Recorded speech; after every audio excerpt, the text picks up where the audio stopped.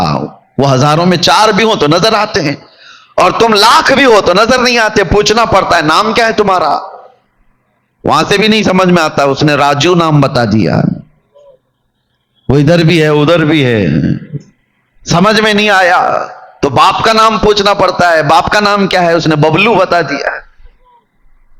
راجو سے بھی نہیں سمجھ میں آیا، ببلو سے بھی نہیں سمجھ میں آیا، ادھر کا ہے کہ ادھر کا ہے، دادا تک جانا پڑتا ہے۔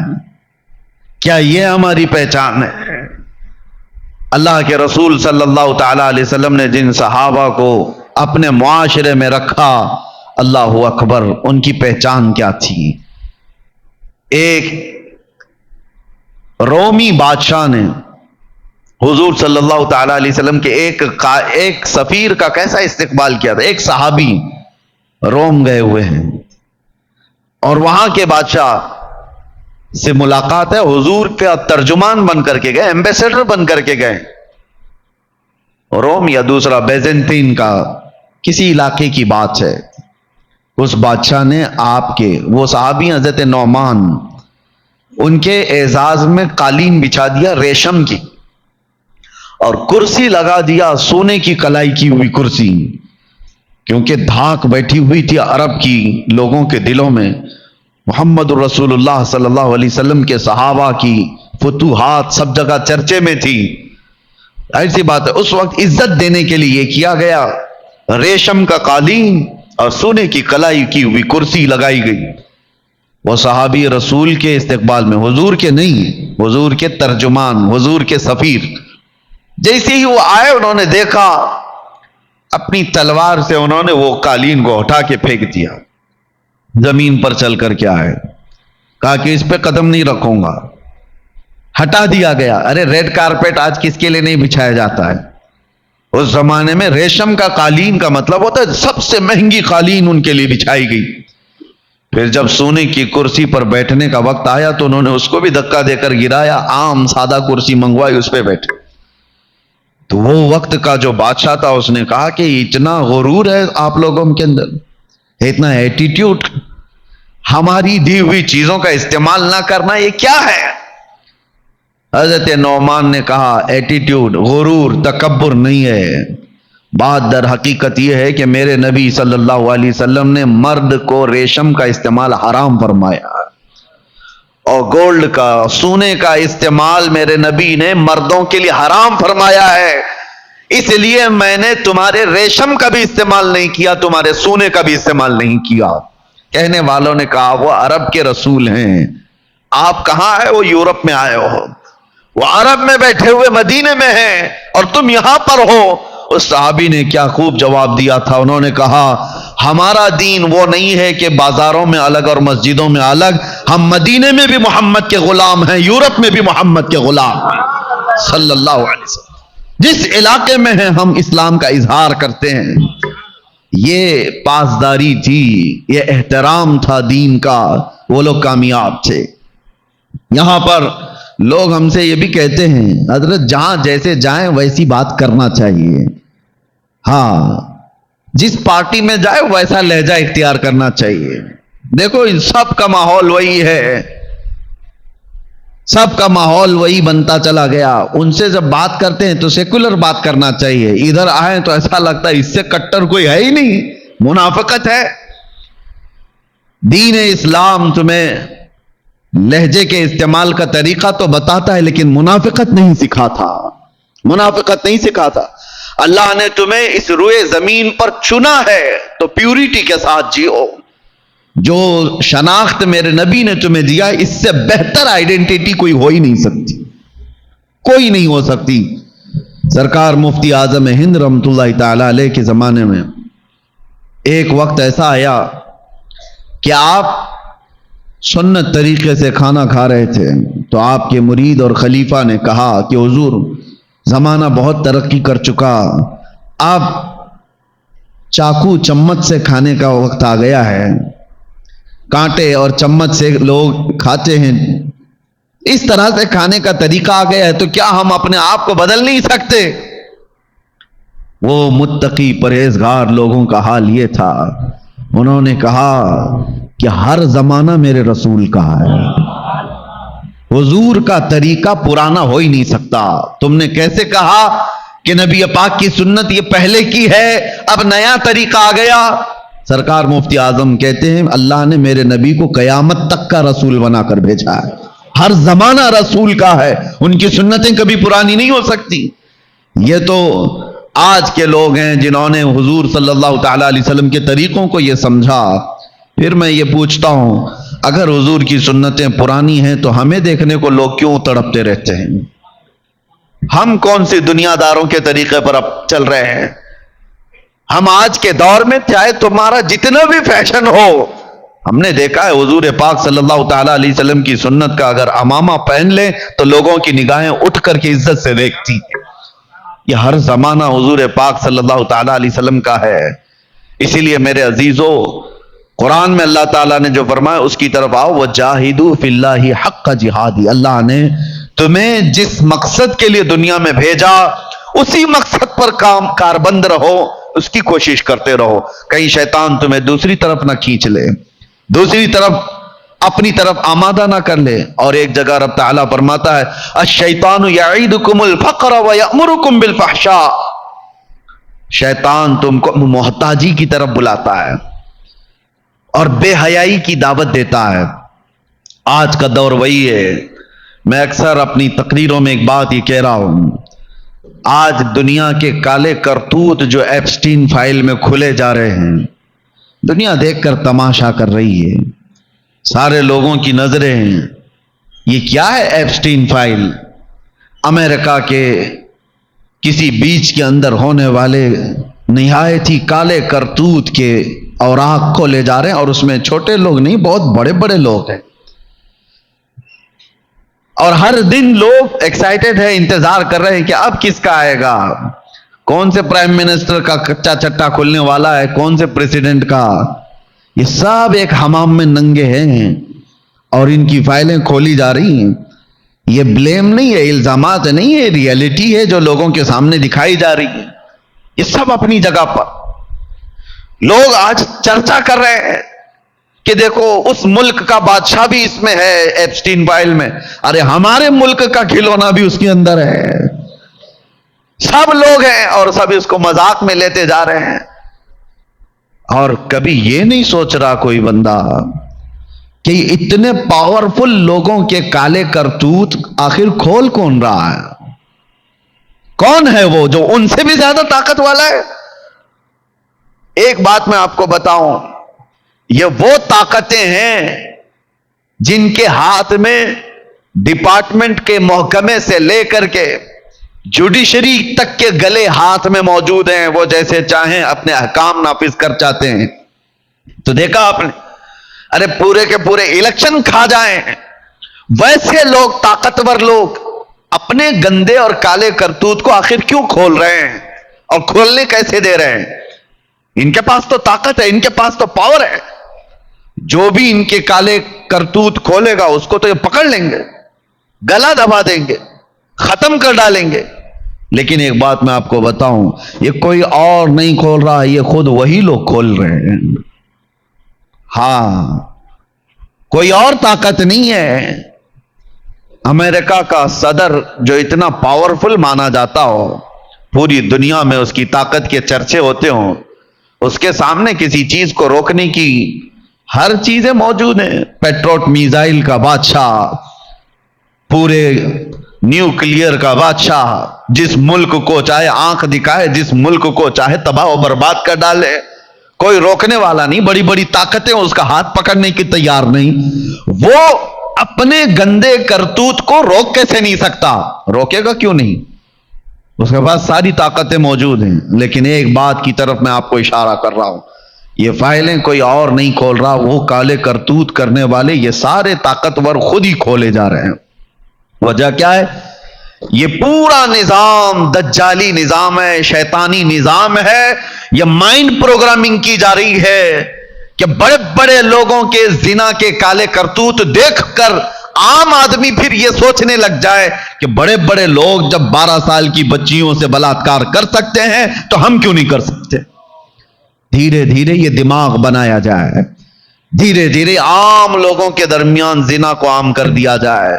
اور مجھے وہ بات یاد آتی، اللہ کے رسول صلی اللہ علیہ وسلم نے ارشاد فرمایا، قیامت کے قریب تم دیکھو گے زنا کو اتنا عام کر دیا جائے گا جیسے کتے اور گدھے راستوں پر جوڑا کھاتے ہیں۔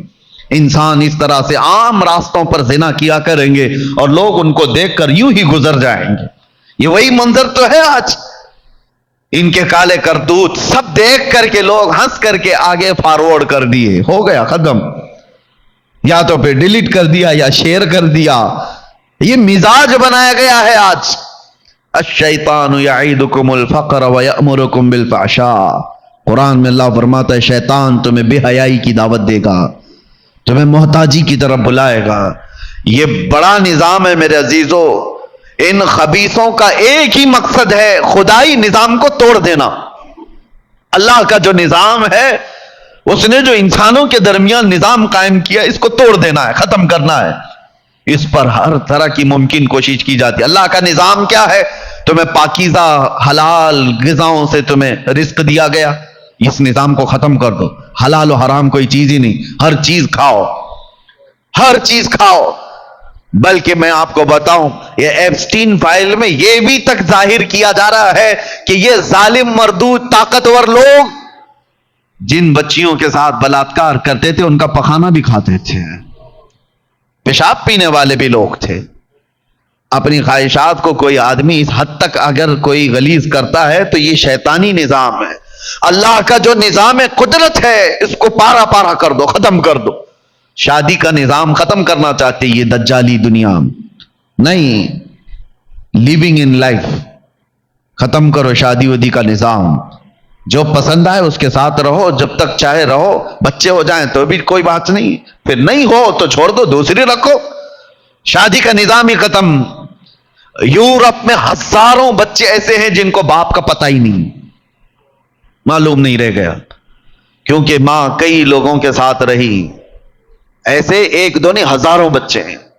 نسب کے لیے اسلام نے حفاظت کا اتنا زیادہ حکم دیا کہ ایک طلاق شدہ عورت سے بھی تمہیں نکاح کرنے کے لیے انتظار کرنا ہوگا عدت کا، کہ پہلے والے شوہر کے نطفے کا ہلکا اثر بھی اس کے پیٹ میں باقی نہ رہے، اس کے رحم میں کوئی حصہ بھی باقی نہ رہے، تاکہ تمہارا اور پہلے والے کا نسب مختلط نہ ہو جائے، مل نہ جائے۔ اسلام نے اس پر زور دیا کہ بچوں کا نسب بہت ضروری ہے، اور اس نظام کو یہ دنیا ختم کرنا چاہتی ہے، پوری طاقت و قوت کے ساتھ اس کو ختم کرنا ہے۔ اور اسلام نے جو نظام سختی کے ساتھ دیا، مرد اب عورتوں سے نکاح کرے، قرآن میں اللہ تعالیٰ فرماتا ہے جو تمہیں اچھی لگے، 1 نہیں 2 نہیں 3 نہیں 4 تک کی اجازت، واجب نہیں، اجازت کہ تم نکاح کرو۔ اور یہ دجالی نظام چاہتا ہے کہ یہ نظام ہی ختم کرے، مرد مرد سے شادی کر لے، عورت عورت سے شادی کرے۔ پوری کمیونٹی بنائی گئی LGBT، پوری دنیا اس کے حمایت میں کھڑی ہے، اس کے لیے قانون بنانے کی کوشش کی جا رہی ہے۔ مردوں کو آپس میں ہومو سیکسولیٹی کی اجازت دی جائے، عورتوں کو لیسبین بننے کی اجازت دی جائے۔ معاذ اللہ رب العالمین، اس پوری دنیا نے جو محنت اور طاقتیں لگائی ہے یہ خدائی نظام کو توڑنے کے لیے، اس میں ہم کہاں ہیں آج؟ سوچنے کی بات ہے، ہم کہاں ہیں؟ یہ سارے طوفانوں میں تم کہاں کھڑے ہو؟ اور تم ان بڑے طوفانوں سے بچ کیسے سکتے ہو؟ جہاں پر پاورفل لوگ تمہارے پیچھے پیسوں کی برسات کر رہے ہیں، ایسے طوفانوں میں کھڑے کیسے رہ پاؤ گے؟ کیا یہ وہ زمانہ نہیں ہے جس کے بارے میں حضور نے فرمایا تھا تمہارا ایمان پر قائم رہنا اتنا مشکل ہو جائے گا جیسے ہتھیلی میں انگارہ لے کر کھڑا ہونا مشکل ہے؟ بڑی بڑی طاقتیں تمہارے پیچھے لگی، اسلام نے تمہاری نگاہوں کی حفاظت کا حکم دیا تھا، اور انہوں نے پورا میدان تیار کر کے دے دیا۔ فیس بک، انسٹاگرام، نہ جانے کیا کیا چیزیں تمہارے لیے بازار مہیا کر دیے گئے۔ ہزاروں لڑکیاں اس میں ننگی ہیں، جس سے چاہے چیٹنگ کرو، جس سے چاہے باتیں کرو، یہ میدان کھلا بنا دیا گیا ہے۔ کس نے بنایا یہ میدان تمہارے چیٹنگ کے لیے، ڈیٹنگ کے لیے؟ کس نے بنایا؟ ہمارے بچے اس میں چلے گئے۔ افسوس ہوتا ہے کیا رسول اللہ کو منہ دکھاؤ گے؟ آج نوجوان یہ سمجھتے ہیں کہ یہ تو نئی دنیا کی بات ہے، نئے دوست بن رہے ہیں، کیا ہے؟ ایک بات میں آپ کو بتاؤں، ایک جملہ کہا جاتا ہے فلاں لڑکی کے ساتھ چیٹنگ ہوتی ہے، میری بیسٹ فرینڈ ہے۔ لڑکیاں کہتی ہیں اس کے ساتھ میرا کچھ بھی نہیں ہے، بیسٹ فرینڈ ہے۔ یہ جھوٹ ہے، کبھی ہو ہی نہیں سکتا۔ اللہ نے تمہیں حکم ہی نہیں دیا اس کا، بیسٹ فرینڈ کا۔ اجنبی کے لیے اللہ تعالیٰ، اللہ کے رسول فرماتے ہیں جب ایک اجنبی مرد ایک اجنبی عورت کے ساتھ ہو تو تیسرا اس کے ساتھ شیطان ہوتا ہے۔